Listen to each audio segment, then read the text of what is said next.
Lecture du livre des Nombres, chapitre 21.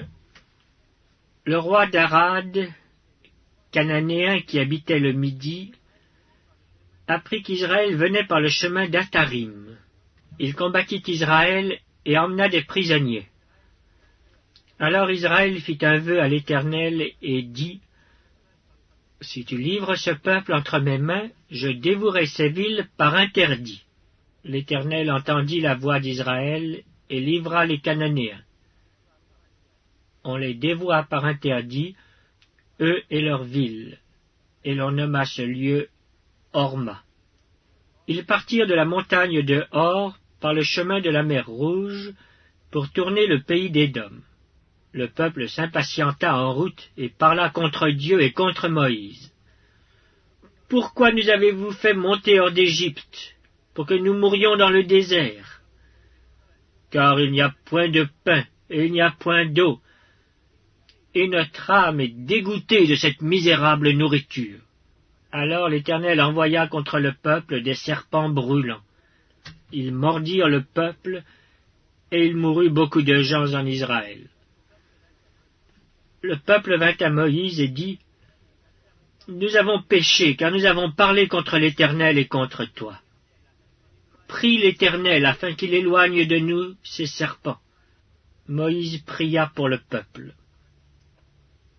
L'Éternel dit à Moïse : « Fais-toi un serpent brûlant, et place-le sur une perche.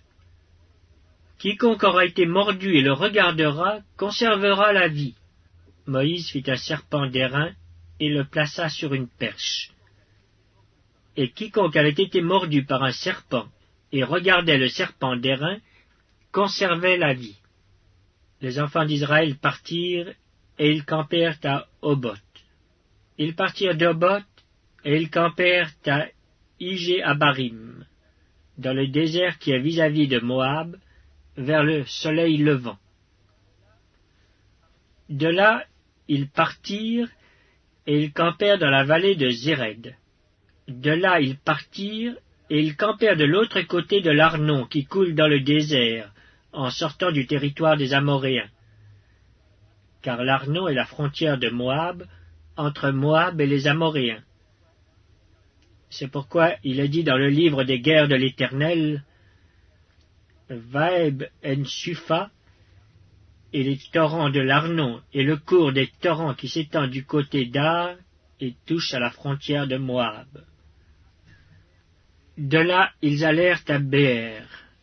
C'est ce Béer où l'Éternel dit à Moïse : « Rassemble le peuple, et je leur donnerai de l'eau. » Alors Israël chanta ce cantique : « Monte, puis, chantez en son honneur, puis que des princes ont creusé, que les grands du peuple ont creusé avec le sceptre, avec leurs bâtons. » Du désert ils allèrent à Matana, de Matana à Naaliel, de Naaliel à Bamoth, de Bamoth à la vallée qui est dans le territoire de Moab, au sommet de Pisga, en regard du désert.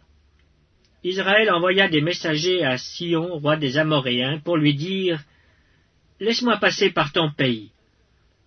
Nous n'entrerons ni dans les champs ni dans les vignes, et nous ne boirons pas l'eau des puits. Nous suivrons la route royale, jusqu'à ce que nous ayons franchi ton territoire. » Sion n'accorda point à Israël le passage sur son territoire.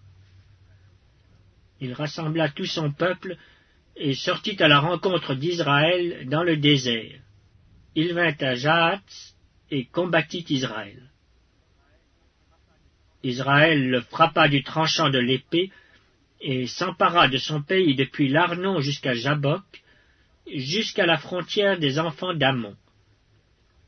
Car la frontière des enfants d'Ammon était fortifiée. Israël prit toutes les villes et s'établit dans toutes les villes des Amoréens, à Hesbon et dans toutes les villes de son ressort. Car Hesbon était la ville de Sion, roi des Amoréens. Il avait fait la guerre au précédent roi de Moab, et lui avait enlevé tout son pays jusqu'à l'Arnon.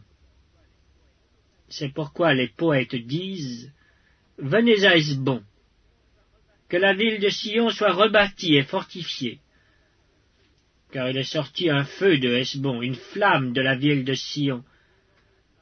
Elle a dévoré Ar-Moab, les habitants des hauteurs de l'Arnon. Malheur à toi, Moab! Tu es perdu, peuple de Kémosh.